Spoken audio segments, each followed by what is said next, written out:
Hi guys, this is Go Time with Showtime. This is your first time stopping by the channel, hit that subscribe button. And if you're a returning subscriber, you know how we do. Alright guys, today we're going to talk about a story out of Houston, Texas. The story is like 5 months old. Someone asked me to do it, so I'm going to do it.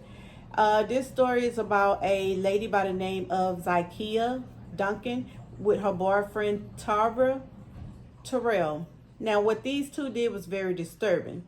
So I'm not going to say any more. I'm going to roll this clip, let you guys get into it, and then I'm going to come back and talk about it as usual. All right, guys, I see you guys in a sec. Abuse in Texas. Police say teenage twins were being held captive by their own mother. They managed to escape, and it was all caught on camera. Please help us. New details on the horrifying discovery in a quiet community outside Houston, where police say children were being held captive in their own home by their own mother. As soon as I heard the little voices for help, crying for help, I knew immediately I needed to open that door. Police say two 16-year-old twins, a brother and sister, managing to escape, seen in this doorbell video camera pleading for help.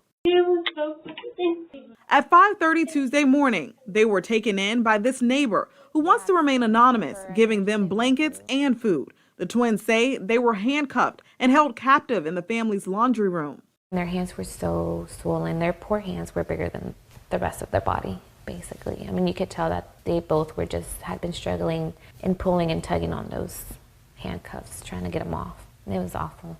Later that day, law enforcement issuing an Amber Alert for their 5 siblings, who have since been found and taken under Child and Family Services. Police say the alleged abuse at the hands of their 40-year-old mother, Zaikiya Duncan, and her 27-year-old boyfriend, Jova Terrell. According to them, they weren't allowed to leave the laundry room. They were naked most of the time, hit with a curtain rod and also electrical cords. The pair are now facing preliminary charges of assault and contentious violence behind bars in Louisiana, waiting to be extradited back to Houston.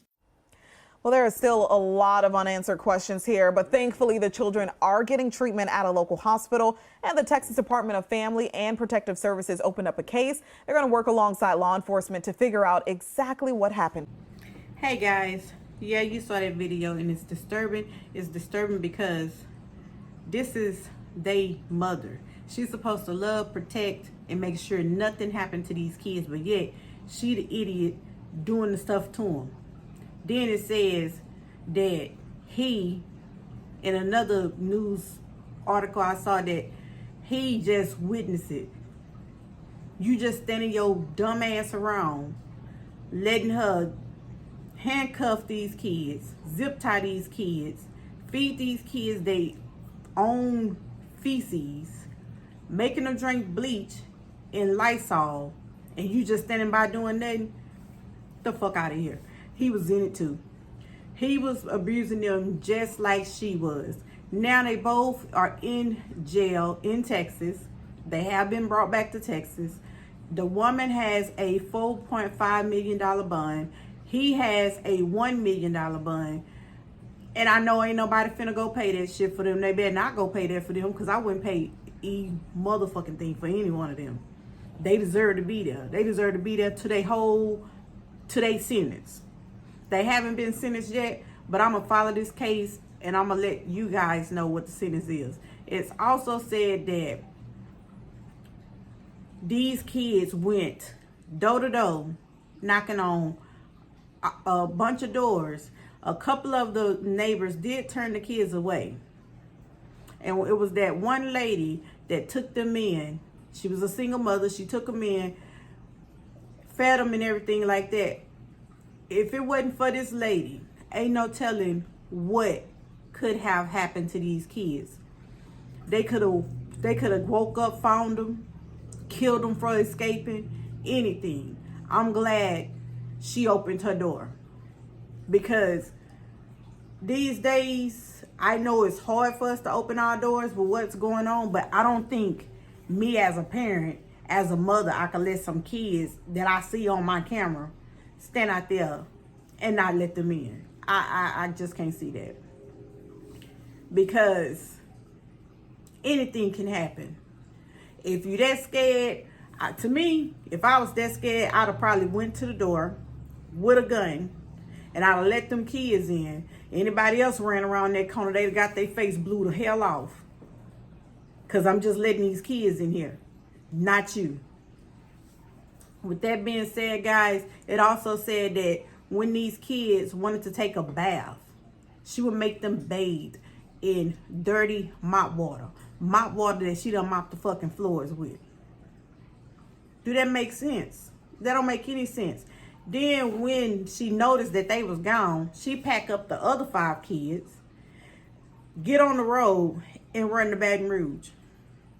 Now, I don't know who they know in Baton Rouge, but there's no way you gonna show up at my house, and if the way these kids look, the other kids look like that, nah, you'd have got slapped in your face. Because I'd have wanted to know why these kids' wrists and stuff look like this. It's no way. She has 8 kids. One is an adult. It says he 18 years old. And all the rest of them are still kids. To me, she just having babies. Probably for government assistance. Because she don't want them. A mother that want her kids don't do that to her kids. She is using these kids for something. Either housing, food stamps, or something. And the house she was staying in was a $600,000 house. And she got no job. So how the hell is she affording that fucking house? That's how you know it's something with the government that's paying for her to abuse these fucking kids. She don't want them. She just wants the benefits she get for having them. Then it says again, when she went to court recently, that she's supposed to be pregnant with the 9th child. Now, his dumb ass done gave her ass another baby. Like she ain't gonna do the same to his. These people have no hearts today. I don't know how cold you could be as a human being to sit there and do something like that to children. I hope her first day in jail, well, she in jail now, but I hope her first day in prison, they black them damn eyes like raccoons. I hope they stump a mud hole in her. I hope she in handcuffs everywhere she go around the damn prison so she can see how it feel. I hope they treat her like shit, like she did those kids. Guys, this is very upsetting, so I'm going to end it on this note. Let me hear your comments on what you think about what should happen to Zaikiya, Duncan, and Javar, Terrell. Let me know what you think should happen to the both of them, because there's no way he just stood by and watched. He participated too. All guys, with that being said, remember, like, share, comment, and subscribe, and I'll see all you guys in my next video.